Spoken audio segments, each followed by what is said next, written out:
All right. Folks, if you can hear me, great.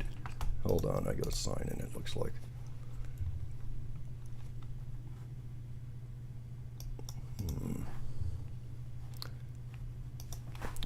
Have to just do a little bit of housekeeping before I get started here. Bear with me.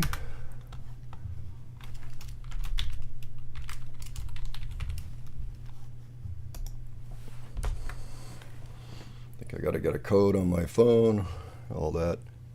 It'll just be a second here. I hope. Okay, folks, let's go. If you're here, thanks for being here. I'm just setting things up here. A couple extra steps I hadn't expected. That's all right. Not a big deal. This is so I can actually see the chat and everything. Okay, let's see if I can get the... Let me put up a little notice about this. There we go. Should be live now. Okay, so I don't know. Yeah, okay. No, not now. Going through. Here we go. All right. So if you happen to be here, just let me know with a little message. Would appreciate that. Here we go. It's taking forever to come. All right. I think we are almost there. All right. And I will not be typing while we do this.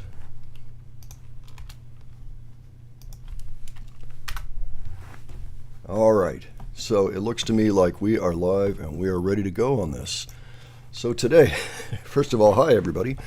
I'm doing this live because I just simply haven't had time to put together another show of The Warning, but this has been on our list. It's an interview with Sound Up by Mark Goodman and Alan Light. This took place, or at least it came out, on August 3rd. I suspect it actually took place far before that. Hey there, Richard. Good morning. Or, yeah, it is morning, isn't it, in California? Excellent. Okay, so it looks like everything is good to go. So I wanted to check this out. This happened towards the end of the... Well, no. Scratch that. This actually went up, like I say, on August 3rd, which was towards the end of their European tour. I think we're about to find out when it actually happened. So let's just go forward with this. Good morning, Carl. Good to see you too. All right, let's go ahead and check this out, and I will stop from time to time to add my commentary.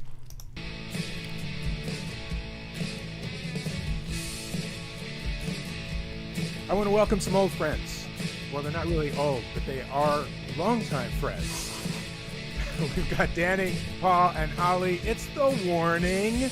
They are back. Ladies, it is so great to see you. I guess it's been, Alan, you can help me out. It's been at least 3 years since we've seen you, maybe 4. If you, back in our straight radio days, you guys came up and played live at Sirius XM, yeah. Sirius XM, and oh yeah, we've seen talk that. about it, and I couldn't tell you how many years that was. Well, you look the same. You haven't aged a day. Just beautiful. The new record. We've gotten 5 singles, I think, in advance of this new record, which when people are hearing this will have been out about a few days. Yes. And in looking at all of the videos, you did great videos for all of them, and listening to the songs, I sense a real growth. Every one of you is crushing on your instruments. I mean, Paul, I'm dying. You're like, you're getting to be a little Keith Moon action happening there, doing fills all over the place. And all of you, Ali on the bass, I'm serious, the vocals, everything just sounds so much better.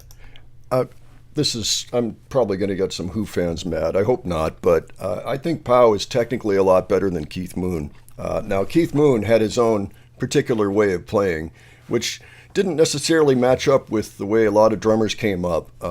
First of all, he almost never used a hi-hat, except maybe really early on in the band.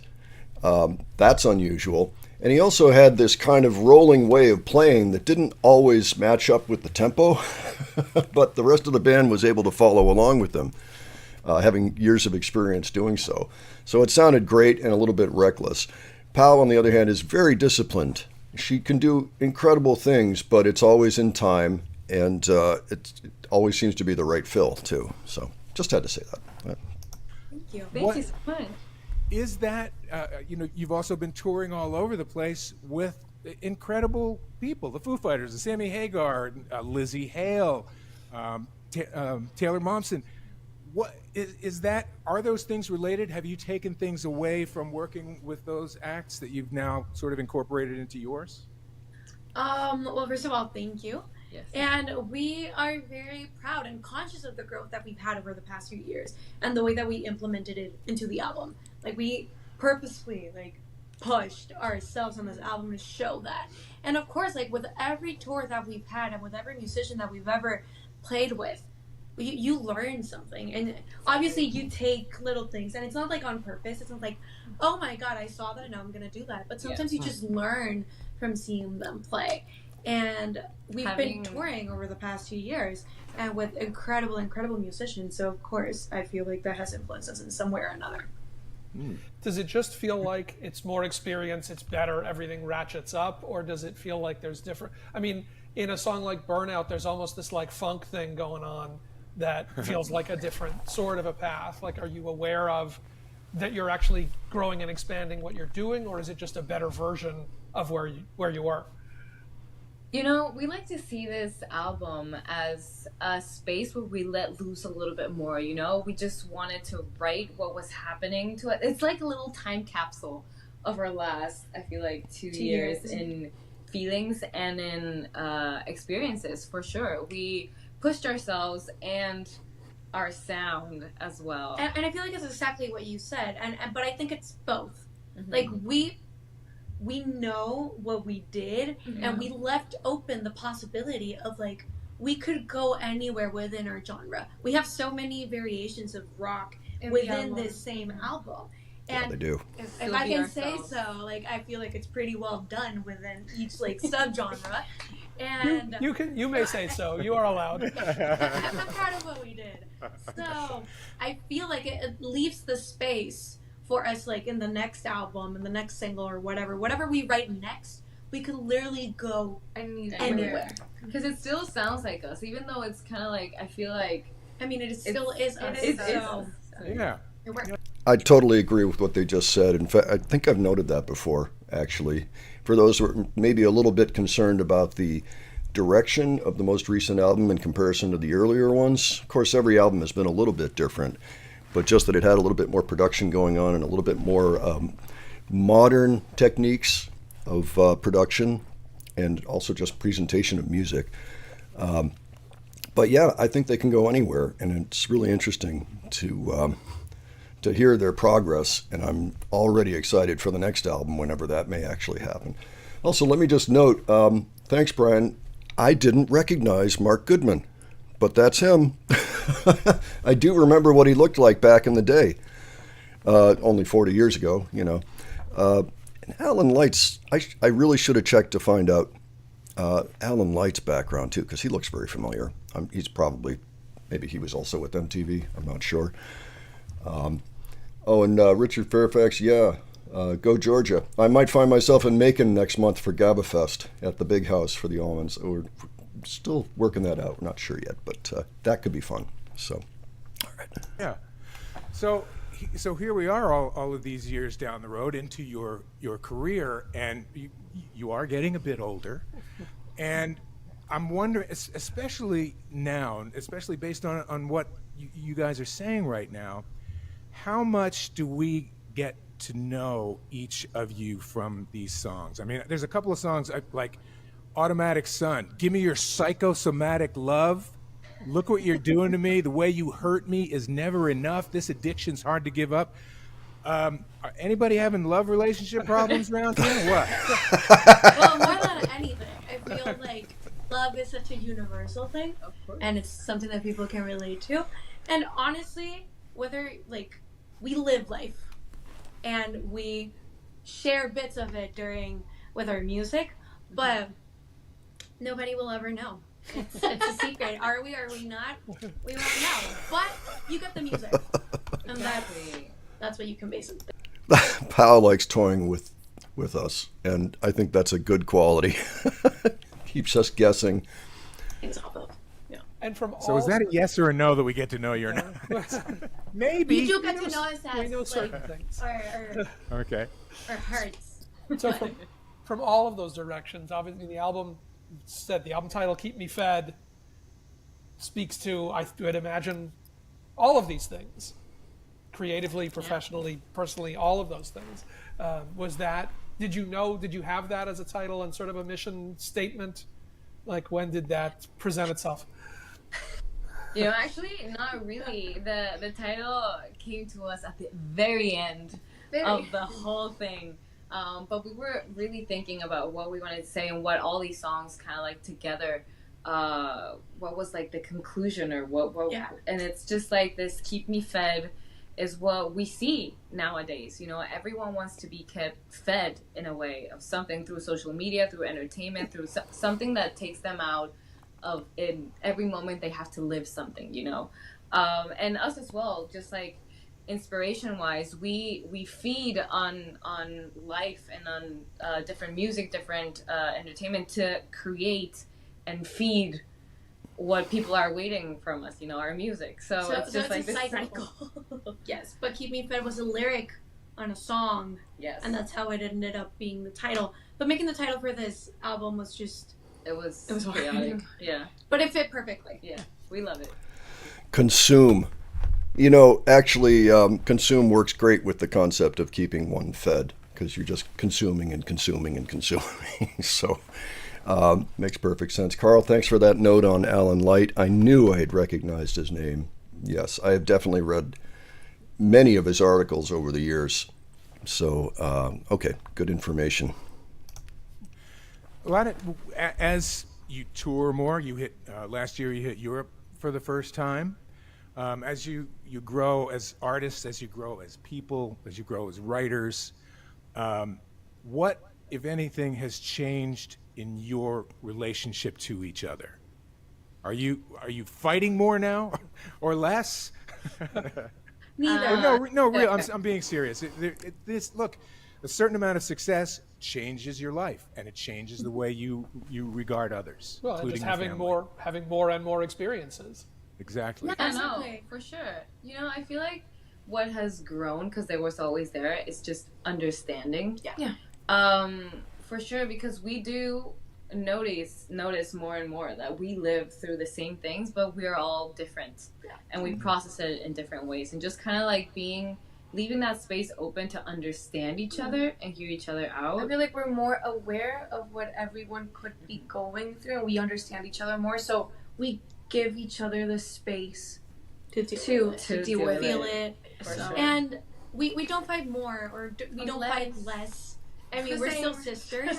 But I feel like everything that we go through, it has a lot of potential to keep us make us drift apart. For sure. They're very big experiences. I don't know how to explain them, but they're very big feelings. But thankfully, we respect each other a lot, not only like as human beings and as like partners in the And all band, this, yeah. but obviously like as family. And with that respect comes a lot of understanding and just knowing that when we grow together. So when we give ourselves like that space to allow each other to like have that support, I feel like it's what's really keeping us afloat in these like very hectic times. Do you have to kind of protect your personal life? Do you have to carve out time to make sure that you have like a regular human being kind of life as opposed to a rock star life? Yeah, like we know what this life demands of us, and we know it's important, and we'll always strive for that. But we also are just kind of like not fighting. No, I mean standing carve up. out is a good It's a way good to analogy, say yeah. it, because there is no space for it.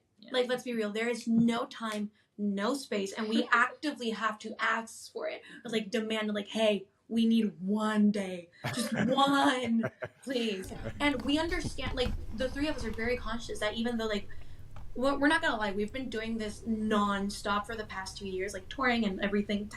Yeah. And Yeah, they we have. are tired. Yeah. Like there's no going around that. We are very tired. But we know that this is the time. It's the moment. Opportunities are It's landing, the and, moment. and we've been preparing for it our whole lives. And we're conscious that we have to make these sacrifices right now. And we still ask for that, like, 1 day or 2 days. If we're greedy, we ask for a week, and we're lucky if we get it. Yeah. But we are conscious that we're very lucky to be living this. So we just want to, like, really... And especially expressing that it will help us, you know, it will make us It will make us function better. exactly Yes. refreshed and just kind of like ready to take the next, 2-month tour. Yes. I liked what Pao said about right now they have to buckle down. They have to do all this touring. They have to get themselves out there to more and more listeners and viewers. It's they're still in the building phase of their career, and a lot of bands stay there. They stay in the building phase, but with them, with luck, they'll actually get a little bit more time off here and there. I can tell you just from doing a short tour recently that it's hard. It takes a lot out of you. There's a lot of hurry up and wait, too. You wouldn't believe how boring it can be waiting for the show. Now I understand why they have meet and greets, and it wouldn't surprise me if those stay unless they find they just really need to sleep on, at some point later on. Right now they've got a lot of energy, but just to pass some of the time in between when you show up at a venue and have your load in, which is probably going to be, 3 o'clock in the afternoon. Do a sound check at 4 or 5, depending on how much gear they have, and then you wait around till showtime. And with them, I'm not sure exactly when showtime is. They often have an opening act. Doors usually open at 7:30. I'm going to guess they probably usually go on around 9:30, maybe, something like that. That's just a guess. So that's a lot of time to hang out and be like, like, what am I going to do with myself here? So just thought I'd mention that. Those of you that are concerned about the meet and greets, I have a feeling those are probably going to go on for a bit yet. And there may come a point in a few years where they can ease up a little bit. Still do a lot of work, of course, and but maybe they can actually have a little bit more of a life at the same time. So hoping for that for them. Also, by the way, since seeing recent pics of their mom, they all look like their mother. They've all got their mother's face to me now. I'm seeing it. So anybody else experience that? Anyway, let's continue. Kind of following up on that and kind of following up on the first thing that Mark asked. I mean, you have played these shows on these huge stages with Foo Fighters, with Guns N' Roses, with, that level. Not what did you take musically from that, but what just being inside the operation of something at that scale, looking at those kind of careers, what do you what do you learn from being in the orbit of these Hall of Fame bands? That's what you learn from the most. For sure. Yeah, the and whole I don't crew. I don't know if you can exactly pinpoint what you learned, but unconsciously, we all learn so much, and not only the three of us, but our whole team, as a whole, our operation. Every time we go on tour with someone, it just gets better because we learn tiny, even if they're small things. We just came back from Japan. Oh, you're gonna and talk about the straws? The water bottles. We bought a hole puncher for the water bottles to put straws in for it's just for the lipstick. it's just tiny little things that's a really tiny thing. It But all adds It up. makes everything But it makes them, and they have the water some a little. a crate, and So now we bought a crate. So it's it's just the small things that's something I just remember because it It just just happened. But we all grow so much to schedules and to organizing everything, and we just grow so much as a team, and our whole operation and our whole shows just grow so much every time We're sponges. we come back. Yeah, we really are. Every time we come back from tour, we learn so much from everything, even when we're just headlining and from different venues and everyone we and meet. not only us, but our whole team. We Everything just kind of just we're ready to learn. I feel. Yeah, like. I feel It's like just everyone has a disposition to To grow. learn and grow. Exactly. Yeah. What about there's people who are your age. I mean, you're between what 19 and 23 now, I guess, or 20 and 24. Or something? 24. 24. Oh my God, ancient. You're moving through those things. You're getting a little bit older, and how has it changed? How has this and your age changed how you relate to your friends? Are your friends looking at you differently? Are they, treating you a little better than maybe you were before you were in this internationally successful rock and roll band? I feel like what's interesting is not that the way that they treat us, because I feel like, but in the sense that they're catching up. When in like work wise, I And feel like like life experience in and life certain experiences, things. because when we I'm still started not there this, yet, but yeah, because when we started this, people were going to parties, they were meeting new people, and we're like, I was already in working. middle school. my friends were still at it. I was in middle school. And I like, love that. we couldn't relate to a lot of stuff because, like, how can I tell you, like, when you told me, like, how the party was, and I was like, well, I was recording. Like, I don't, like, yeah. And right now, everyone's working. They Everyone's can't starting meet to work. up. They Yeah, can see each other. They don't know how to like, manage the time. They don't know how to manage like their Right. tiredness. I'm Like still all not of there that. yet. Like my friends are still like not. Well, yeah, you're working. 19. But it is like they don't treat us differently, but it's Yeah. just like at this point I feel like we just share different life experiences because like Yeah. I don't experience what they experience. So like I come back from a trip and they're like, oh, I'm like, how was school? Like, what are you doing? What are like How was school? like but like it's true because like I don't get to experience that. So I'm like, no, I have to do this, and I'm like, oh, I just came back from like this, and like it's weird because like I don't find what they do normal, and they don't find what I do normal. So it's just like Yeah, it's just like talking about like our different lives, and Yeah. and it's like normal for us, I guess. It is great to hear Ollie speaking so much. Good point, Black Sunshine. She's been doing so much more of that on this round of interviews coming with this album. And it's great to see. I imagine it'll continue. She'll continue to be a little bit more outspoken, which is great. So we live in a time where on the pop side, it is completely dominated by women.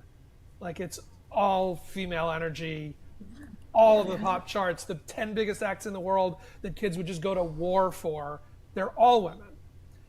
On Yeah. the rock side, it's been sort of building, and we said you've played with Hailstorm and you've played with Pretty Reckless and some of these bands, but it hasn't ratcheted up to that thing. Do you see any sort of, I won't say comparable growth where you're doing Taylor Swift numbers, but does it feel like there's a momentum again in the way that it's totally won over on the pop side, where there is any shift on the rock side that you can feel out there?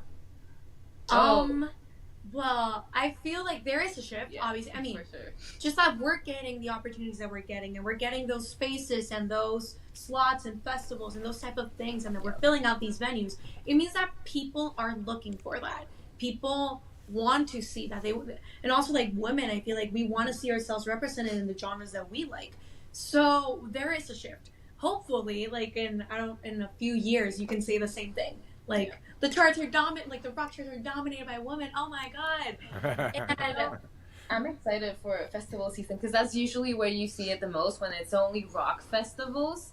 And like we're going to be a part of Aftershock and Louder Than Life and later in the year, and we're gonna like experience that next step and shift probably. oh yeah, You know? and like We're as gonna we see start women. going up, like Mhm. time slots and festivals and stuff Yeah. like that, you start seeing that people like do like that, and like Exactly. that there is a space for it. So again, like hopefully over the next few years, we just see a like I can't say that meteoric.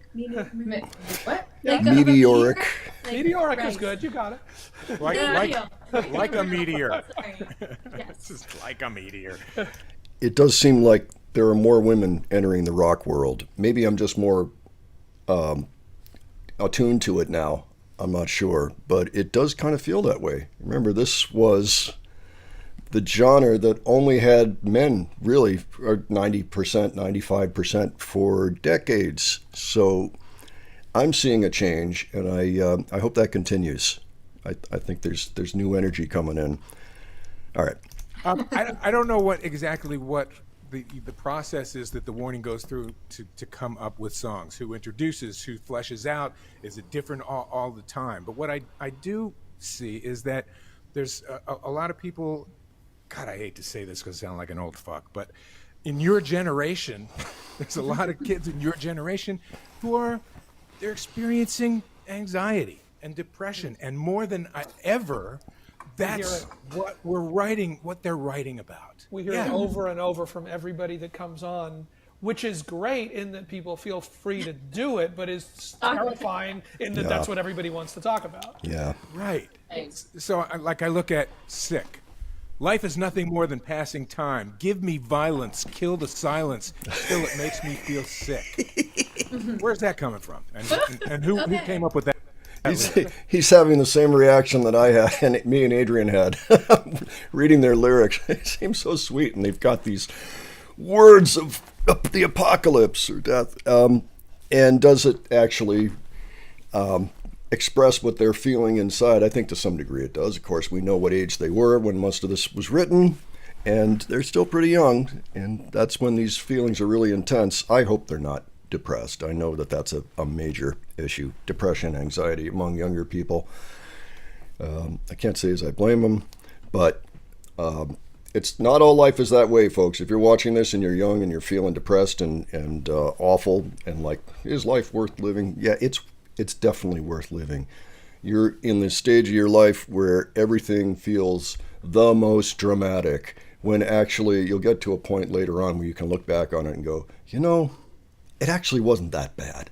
It was it felt bad at the time, but in the grand scheme of things, it's a blip. Maybe you're able to overcome it. There are a lot of good reasons for feeling good about being alive, and if you're not there right now, that's okay. Take your time. You can get there. I promise you.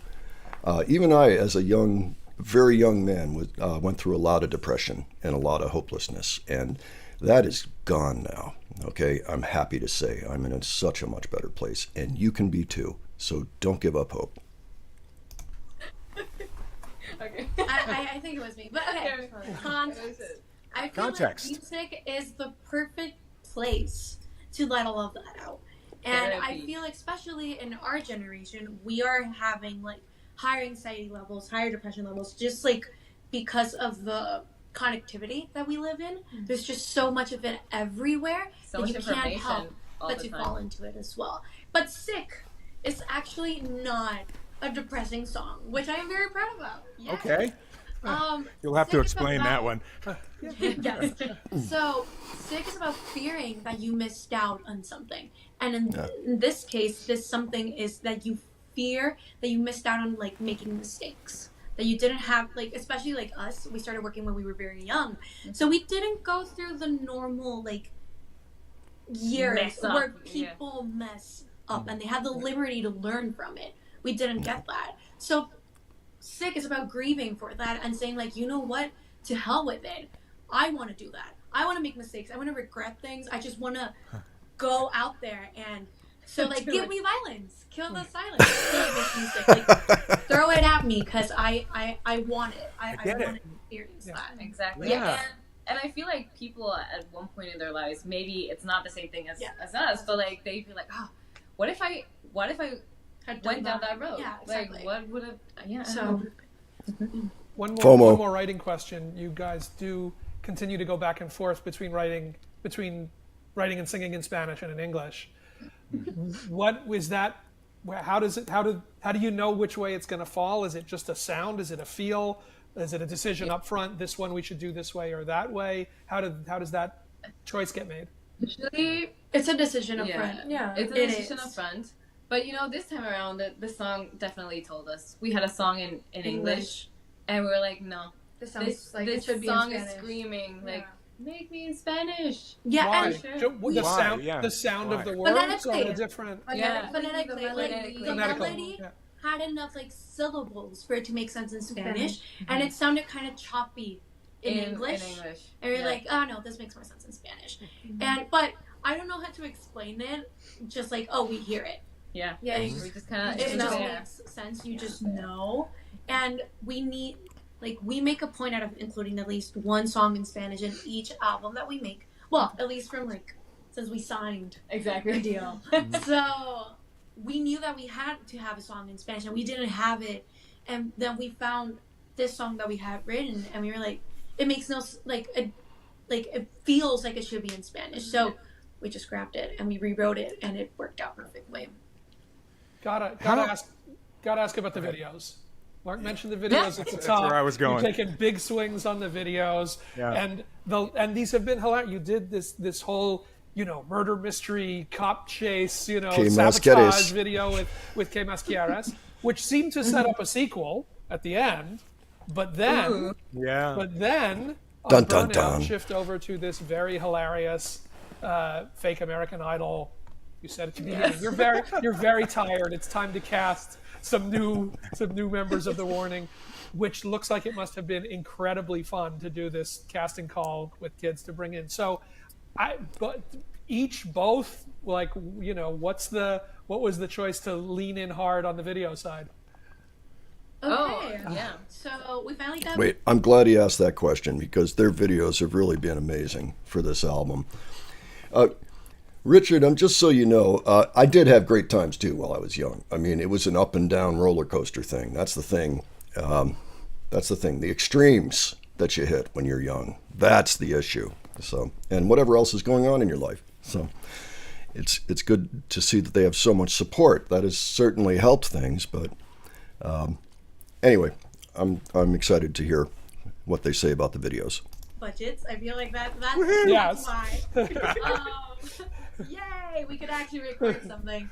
So, I actually directed "Que Yeah. Más Quieres" I co-directed it, and I wrote, scripted it. I don't know how to say it in English, honestly. The storyline. Oh yeah, and it was very fun to have that type of creative control and what I saw the song as to be visually represented and to have fun.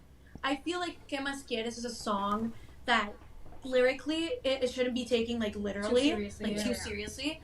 So I feel like we needed to do the same thing with the video and just make it fun, and it was very fun. It And Yes. it's so colorful, and I feel like rock nowadays tends to be really sad, in the angsty side. And I feel like in this time we allowed ourselves to be fun, to have fun with the music that we were writing, and we wanted to express it also visually. And with Burnout, we actually didn't have the time to record this video, and we were like, how are we gonna do this? We need to have a music video, and we're not Here. we don't have the actual time. And Rudy and Ivan came up, they directed that video, and they came up with this idea of having people, casting people. So they did the whole casting. We were actually on a plane when this was going on. Yeah. We recorded our scenes separately, but seeing that many people, our fans, having that passion and dressing up as us in so many different ways, and I felt very perceived. Some of the impressions Oh, were that so was insane. spot on. No, It was scary. Because we had to act out. Mine, Sure. I feel were the Yeah. scariest. Not scary in a scary way, but when people actually grabbed a bass And and they started moved exactly moving, like and I you. was like, It was I was like, exactly they, like you. they studied that. Yeah. I saw it and I was like, That's yeah, up to the hair flips, the shoulder movements, everything. And I was like, that's Wow. insane. Yeah, it was. Yeah, what they saw there was caricatures of themselves being carried out by their fans. So it had to really be something to have all your fans coming up with these angles, essentially, of you, these different perceptions of you that are all pretty much based on the reality. I'm sure it was mind-blowing and a lot of fun. Both Burnout and Que Masqueres are videos worth seeing, for sure. It was really fun. Fun to watch. videos. Yeah. You haven't gotten to the point yet, I imagine, where as you're putting songs together, as you're writing songs, you're thinking about how you might visualize them, or are you? Yes, I You mean, know, I think we work in different ways. Or we is work in she? different ways, but Pao works very visually. She before even writing the song, she would have. I have vision vision board. boards and mood boards, and I start Wow. writing Yeah. based on what these images feel like to me. what they feel like to me. I feel so deep. Like, ooh. You are. But That's like how you see the song. yeah, that's how I see the song. So ¿Qué más quieres? That's exactly what happened. I had this mood board, and they sent the masters to us, and I was listening to the whole album while like staring at my mood boards to see if we captured it correctly. And then ¿Qué más? I was like, we need to record this. No, but she ran up to me and No, she's I like, remember I this. have an idea. No, I remember this because like You're gonna be a bride. we were recording, like she had the idea the day before we recorded the music video for Sick.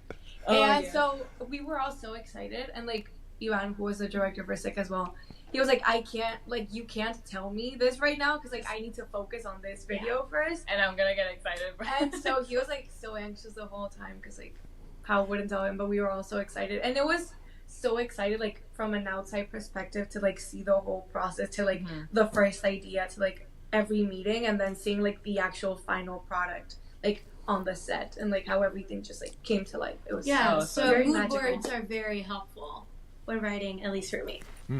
I don't know. Watching that one, I'm like, they could, if they want to, figure out how to make the move into movies. Could be the next, Laurel and Hardy thing, get a whole, comedy mystery thing going. It's there for the taking. I think he's absolutely right. And I would not be surprised to see Pau involved in movie production later. I actually think that the way she goes about writing songs is an excellent method, because a lot of people get stuck with lyrics. They may get a little music bit they like, and then they're like, well, what am I going to write this song about? And a great way to get through that is to actually develop a scene in your head, come up with maybe like a chapter of a book or something, and then write about that. It suddenly gets a lot easier. And that's her method. It's really quite insightful. Kind of genius, actually. All right, we're really close to the end of this. Let me see if we can just go straight through. You mentioned that you guys are going to be doing a bunch of festivals. Summertime is the time for festivals. And is there one festival that you go, man, that's like Glastonbury, or is there one that you go, that's the one we want to headline? A headline. Oh my god. You went like another step. We got to have goals, right? Yeah, I mean, I'm just thinking about the ones that we have this year, and that I already feel like, oh my god, we're gonna be part of Vakin, and that's like Vakin Open Air is gonna be really, it's gonna be insane. really good. So like, even thinking further. I want to headline Rock in Rio. We've Oh. never done Brazil, but I feel Yeah. I love that I'm saying headlining, but we've actually never stepped a foot in that country. But I would love that. That'd be That'd be insane. You went Goals. Like, I mean, Hey, goals. Hey, manifesting. Manifesting. Even if Put it it's out in in the universe. Right. Well, so you guys are going to be heading out. You have the tour. As I said, as we speak, the album is out and ready for your consumption. Woof, keep me fed. I think this album will keep you fed. You'll probably get some food and maybe a car or two out of this album. Could be. Work and keep learning. It's, we love you guys, and seeing it just keep moving the right direction. It's also great. All right. Well, that was fantastic. That was a really insightful interview. And actually, it was kind of nice to be reminded who Mark Goodman and Alan Light were. Appreciate that. Yeah, I think they're on their way. They've had their festivals. They went really well. Oh, if only we could take a look at anything from Vakin or the Poland Rock Festival. Would so love to be able to do that. Unfortunately, not currently possible. Again, we're still thinking about Patreon, and if we do that, we'll probably do them over there because we have the files. We just can't put them up here. So, but thank you for joining me on this. This was a really fun interview. Some pretty good questions in there, some pretty good insights. So let me know what you thought about it. Anything that stuck out for you in here, anything new that you learned, any insights whatsoever would be really nice to hear about. And if you have other interviews you might like me to check out, by all means leave them below. I do have a pretty good list going, actually a pretty long one, but anything that you would prefer we take a look at soon, let me know. let me know, and we'll probably take a look at it. It's so great to see their profile going up over these last few months, really this whole year. You know, when we started looking at the Warning, they hadn't even put out Sick yet. It was just a few days before that. So I think More was the only song that had actually come out ahead. And it's been great just watching the album release unfold in front of our eyes, and to hear it now and to be excited about the future for them. Of course, Adrian and I are going to see them in about a month in Boston. Very much looking forward to that. If you see us there, by all means, say hello. We're also going to be at the meet and greet. So looking forward to see how that goes as well. So thank you all for joining me on this. All right. And I will catch you in another video soon. Take care, and thanks again so much.